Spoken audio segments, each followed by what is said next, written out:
Wala an tuma ba ta da wani miji din tun Saturday aka kama ta da safe babu wanda ya neme ta sai yau da wani uncle nata ya nema wayanta haka wayanta yana ajiye ana ta jira waye ma zai kira ma aji babu wanda ya neme ta yau ne tukunna ma shi ma na kwana tun jiya ina ta roƙon Yusuf dan Allah dan Annabi ku sake ta tafi ita ta sani ita da duniya tun da dai ta zauna a gaban su ta yi confessing kan cewa duk wani abin da ta faɗa wallahi tallahi ba ta da evidence ita a yafe mata tana da mental problem ne ita she did it out of anger an je an yi ricin Abdulrashid an tura mutane sun je an yi ricin an karɓa phones da suke using an yi bincika komai an duba prison list na mutane visitors da suke shiga kin san ko ina in ka je da list da ake daukan hoton mutum da meme babu just to for people not even for me and my husband it's just for curiosity just for to see whether there's something that ake planning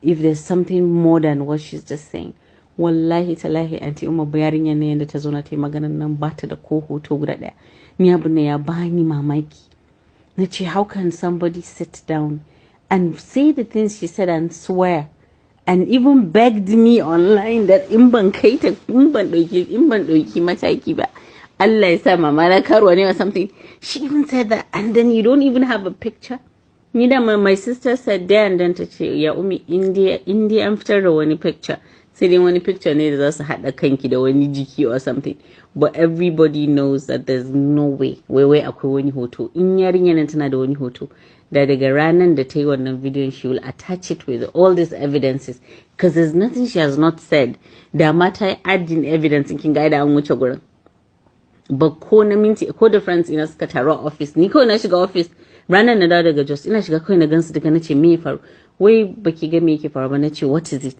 and then they just showed me ni da shi muka shigo kenan kawai sai muka zo na haka a office muna kallo ko muka fara dariya tun ba inda ta ce ya sani Dubai ya jefar da ni a Dubai ya sake yin ya jefar da ni a Dubai we just started laughing and then the thing just became bigger when manyan mutane kin sa binki da yan politics da kuma ni yanda mutane everybody wallahi if you see the messages that people the calls Allah muka a take ko 5 minutes ba mai ba ya tafi muka shiga muka je muka haɗu da Bichi said I want this is terrible they have to look for her aka nemo ta aka kawo ta aka ajiye ta zama abin tausayi wai ai ita tun da ta yi bidiyon ma she has been trying to reach me to apologize na ce ke ni ko haduwa da ita ban yi ba ranar muka taho Saudi ba ma da ita ba jiya ne ta roƙon shi na ce dan Allah su sake ta a sake ta tafi su bi let's follow court wise a bata an yi serving na tallata she has to retract everything she said the same way she said it on social media and equally we're going to wannan for damage dole ta biya mu damage for my businesses that she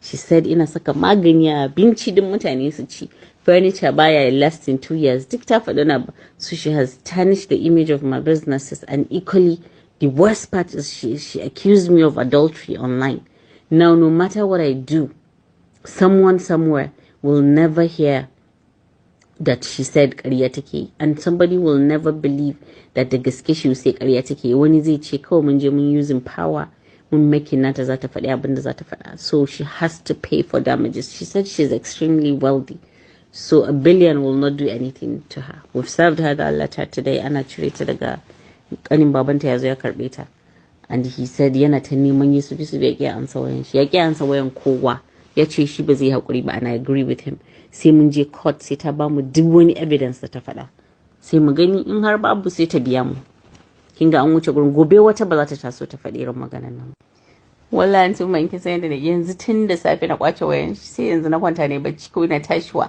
na ga mutumin na ya je Twitter yana ta reply ni ce dan Allah dan Annabi ka rabu da ka daina ansa mutane he wants to faint every single you have no idea the calls that muka receiving from family it's so embarrassing from family gidan kishiyoyi and the rest it's just I have never felt humiliated in my life like this time around but you know me I always find a way to just have courage and say you know what Allah ne yake jarraba ka da kuma mini and that's just it but the closest people that know me know that that's a lie wanda ba san ka ba kuma until it doesn't matter what they really think about you Allah knows That's the same. Thank God that somebody knows. Ni ba ma san ma me zan ce mai riyan ba saboda ni rabona da ita wallahi tun 2017. Da ni da ita dai muka haɗu so ɗaya a Saudiya. Ta ce yaranta suna so na or something, they wanted to see me or whatever. I can't even remember. 2017.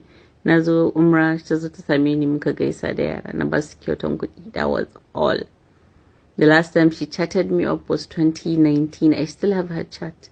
Lokacin wani abin jaruma da ya tashi ne or something ta aika min da Allah ki hakuri kai ki magana wa na ce ba komai. That's it. Shi kuma Abdurrashid wallahi tallahi daga ranar da na je prison har yi wa rana ta yau ban sake daga wayan shi. In fact bai sake kira na ma daga ranar cause I actually told him there and then babu wani soyayya da ya shiga tsakanin mu. Shi dai from the first day da ya gani tun kamun ma na je na gan shi, he has always said he wanted to marry me to people. Yayi wani akwai wani dan Yobe da committed murder aka kawo shi. So he knows that we have like a relation. His sister was my childhood friend. That's all. Yayi a bashi number na aka ki. Ko da ya fara abin na kitchen din na sai da suka yi wajen 1 year tukunna ma na realizing who the person was. That was it. He called me once. We spoke for 40 minutes on the phone. He told me everything that he wanted to marry me in your fito, why. He said all sorts of things. But that's it. There was no relationship whatsoever between me and she. I'm a very straightforward person. Even at that time, I told him I was in a relationship with someone. And there was no way I would leave a bird at hand and then wait for someone that was in prison. Even though I never showed him that way. When he prison or something, I really didn't care. He was a customer. I treated him as one. I have never even been involved in building his menu. His sister and I believe his daughter, Suske, communicating the management. Sai a ce a canza mishi menu a yi kaza. Once in a while, he sends me direct messages from like different numbers to say, oh, abincin na ana kai mishi ko yaji yayi yawa ko gishiri yawa or something. Sai yi musu magana su canza su gyara. But wallahi tala, I didn't know what that thing was. I have no idea where that story came from. Wallahi, I've forgotten that that girl existed in my life. Sai shekaran jiya da kawai na ga video. Luckily for me, even the day I went to prison, I spoke to like a couple of people da na je ba ma shi kaɗai ba, and even when I went to meet him, he was not alone. I met him with a police officer there da kuma wancan cousin, wancan family friend ɗin da na ce miki. There was no time that neither she was seated where alone ba har ma mu wani magana daban. So it was really sad, and I didn't even meet my now husband when that thing happened. So alhamdulillah, tun da ne aure there was no time that they spent in 30 minutes that mijina bai san inda nake ko ni da shi ba ma tare, because we were working or doing a project in Just ni da shi. So we're almost every time muna Just tun da muka yi aure. Ko time da ta ce shekaran jiya ina can din ma, I was actually in Just with him, and he was dazzled to hear something. Dukkan mu ko mu tsaya haka ni da shi, kin ga yadda muka tsaya muna kallon video. Ya ce babe zan kashe